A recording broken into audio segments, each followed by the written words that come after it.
तो हेलो दोस्तों, कैसे हैं आप सब लोग। उम्मीद है आप सब ठीक होंगे। आज मैं आपके लिए लाया हूँ एक और नया वीडियो जो कि है पॉपुलर पर्सनैलिटीज़ इन इंडिया। जो क्वेश्चन एग्जाम्स में अक्सर पूछे जाते हैं, चाहे ऑब्जेक्टिव्स होंगे या फिर रिटर्न में आता है पेपर तो उसमें भी पूछे जाते हैं। तो यही वीडियो आज हम डिस्कस करने वाले हैं, इंपॉर्टेंट पर्सनैलिटीज़, पॉपुलर पर्सनैलिटीज़ जो कि हमारे इंडिया में हैं, जो कि एग्ज़ाम में अक्सर पूछे जाते हैं। तो अगर आप चैनल पर नए हो, चैनल को कीजिए सब्सक्राइब और चलते बढ़िए हमारे पहले क्वेश्चन की तरफ, जो कि है हमारा पहला क्वेश्चन जो है Servants of India Society, founded by Gopal Krishna Gokhale in 1955, in 1905। जो गोपाल कृष्ण गोखले उन्होंने क्या फाउंड की थी, सर्वेंट्स ऑफ इंडियन सोसाइटी। और इससे क्या हुआ था, टू सपोर्ट एजुकेशन वो सोशल वेलफेयर, ये सब के लिए उन्होंने ये एक सोसाइटी क्रिएट की थी, जो कि इंपॉर्टेंट सोसाइटी है, सर्वेंट्स ऑफ इंडियन सोसाइटी।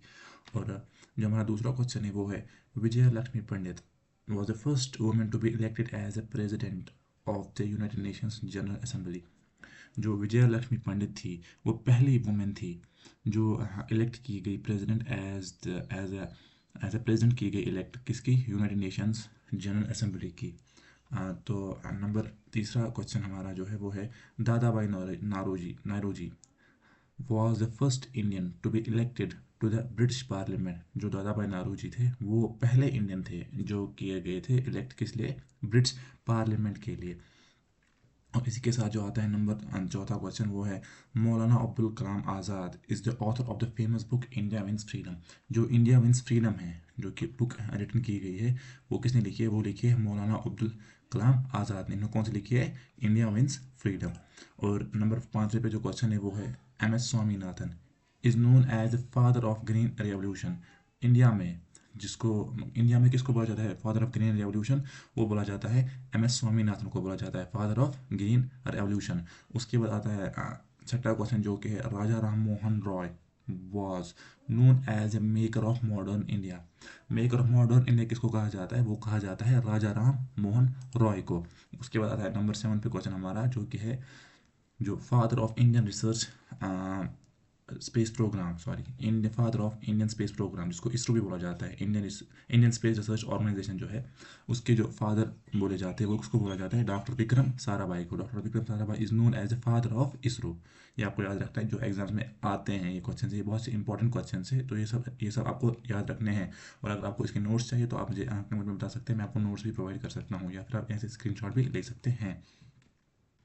उसके बाद आता है हमारा आठवां क्वेश्चन जो कि है, Dr. Virgesh Kurian is called as a father of white revolution। father of white revolution in India, not in world, in India। father of white revolution in India किसको कहा जाता है, डॉक्टर विरगेश कुरियन।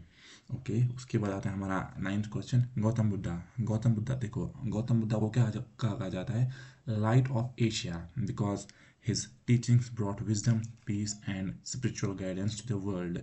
जो गौतम बुद्ध है उसको कहा जाता है लाइट ऑफ एशिया, क्योंकि इन्होंने इसकी जो टीचिंग्स थी उन्होंने क्या लाया, विजडम लाया, अमन लाया, पीस लाया, स्पिरिचुअल गाइडेंस लाई, कहाँ कहाँ, इस वर्ल्ड में।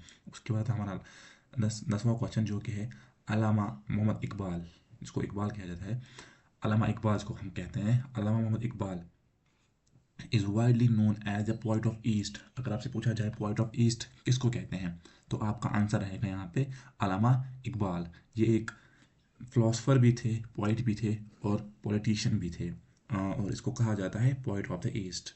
और अगर आपको गाइस ऐसे ही और वीडियोस चाहिए तो आप कमेंट में कीजिए, कमेंट में लाइक बताइए कि और आपको वीडियोस चाहिए तो मैं आपको प्रोवाइड कर सकता हूँ, या किसी और के रिलेटेड वीडियो चाहिए तो वो भी आपको